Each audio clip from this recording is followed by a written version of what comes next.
This is a Nike Vaporfly 4 featherweight carbon marathon racer, and boy is it one heck of a shoe. A little while ago I bought these shoes 100% with my own money, and since then I've put many kilometers under my feet with them. So today, here's my totally honest, unbiased review. First, let's try out these bad boys.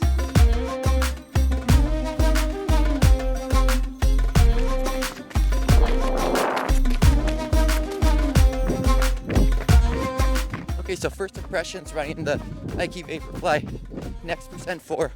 They're crazy bouncy. When you first put them on, you're just walking, you don't really notice it. But when you start running, it's immense. You just start rolling forward, and it's hard to explain. It feels like you're going so much faster for the amount of effort you're putting in. Absolutely crazy. We're gonna do a workout. I'll give you my impressions after that. So what on earth is this neon spaceship of a shoe? Well, Nike claims it to be the shoe to do it all, mile to marathon, but we'll talk about that claim a little bit later. First, let's talk about price. This shoe comes in at a whopping 270 USD, 340 Canadian.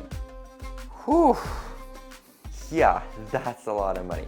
But here are a few justifying facts to appeal to your spouse, parents, or empty wallet with. When you pick up this shoe, the first thing you notice is the weight. This shoe comes in at a feather dusty 184 grams or 6.7 ounces in a US men's size 10. Absolutely mind-blowing. It's a crazy lightweight shoe. So in this shoe, we got this lovely Zoom X, 35mm in heel, 29 to 4 foot, giving us a 6mm drop overall. This is quite the change from Nike. Straying away from that 40mm racing limit, dropping all the way to 35mm. And I think Nike's strategy here is to define the lines and make a bigger difference between the Vaporfly and also the Nike Alphafly, which also falls in the category of that marathon racer. So the Alphafly, keeping that higher stack, more of a rolly, foamy, squishy, bouncy feel than the Vaporfly, keeping that lower stack height and providing a more attached to the ground feel. Super lightweight in a very aggressive package. Moving on to the upper, we got an engineered mesh upper where this is replacing a fly net, and this is all for weight savings. And running this really reminds me of some of the earlier versions of Vaporfly. I think number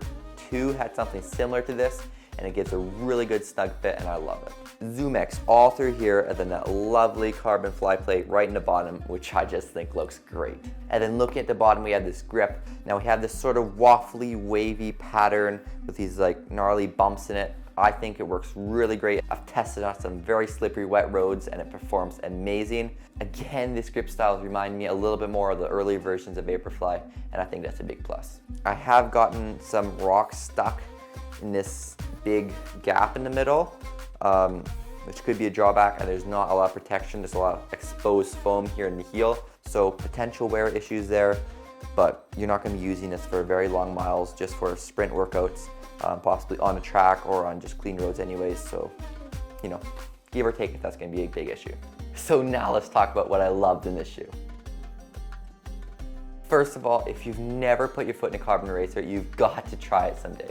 You'll be blown away by the bounciness and extra propulsion, energy return you get from it. They're so much fun to run in, especially with these. And compared to other racers, the Vaporfly 4 is no slouch. Simply put, these are stinking fast. When I was doing some fast reps and strides in these, I just kept looking down my watch, and I could not believe how fast I was going for the energy I was putting in. It was crazy. You really feel the advantage of that carbon plate propelling you forward. It was bouncy, nimble, lightweight, and true to size for me. And I think my biggest like was that weight reduction. It's just so stinking light. You don't even feel it on your feet.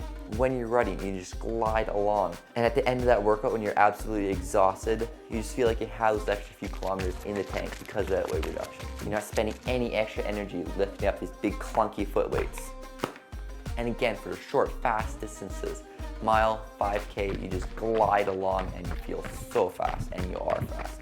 At those fast paces, the shoe really does fly. And I actually found the stability in the shoe to be not that bad, which is a great benefit for me. I used to run in all stable shoes, now I run in more neutral shoes, but I still like to have a little bit of that stability. So going into this, I wasn't sure how it was going to be.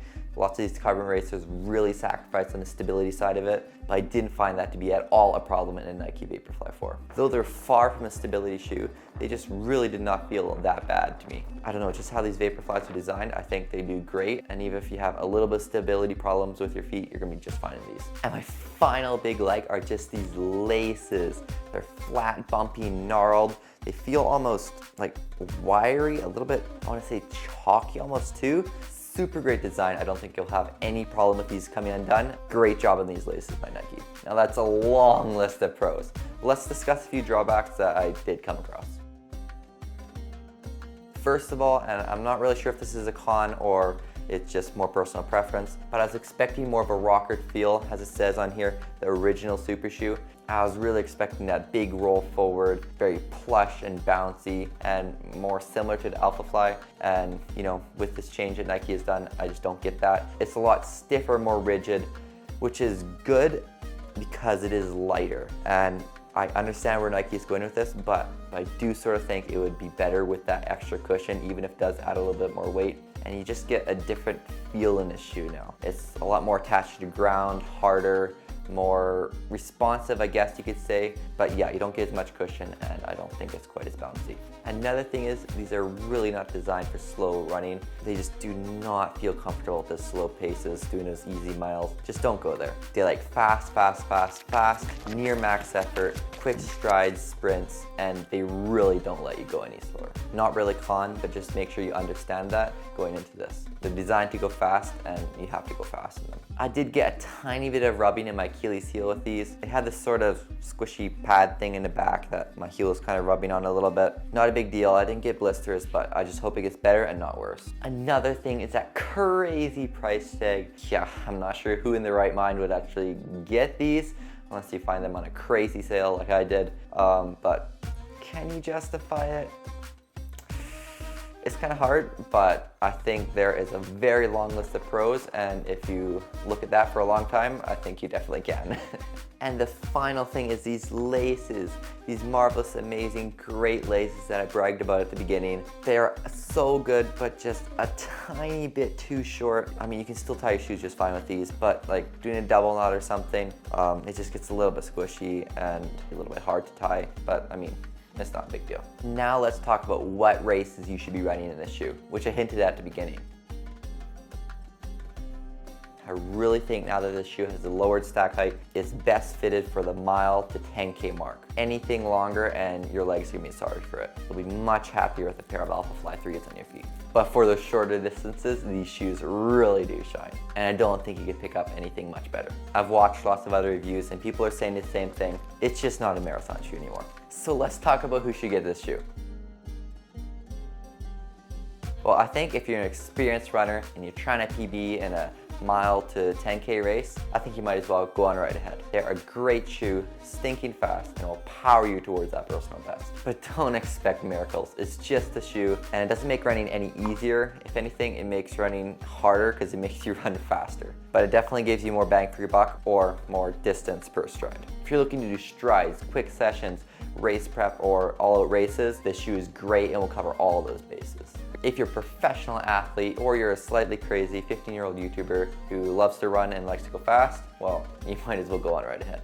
But you better start saving up your pennies quick because it's gonna take a while. So that's my review of the Nike Vaporfly 4. Tell me if you can get yourself a pair down in the comments. This shoe is absolutely amazing, but probably not the best for marathon racing. But if you want to see what it is, you better check out this video right here where I review the Nike Alphafly 3. Trust me, that checks the boxes. And it might just be my favorite shoe of all time. Thanks so much for watching. I'd really appreciate it if you subscribed, but of course no pressure. And as always, remember to do hard things and be fearless. I'll see you in the next one.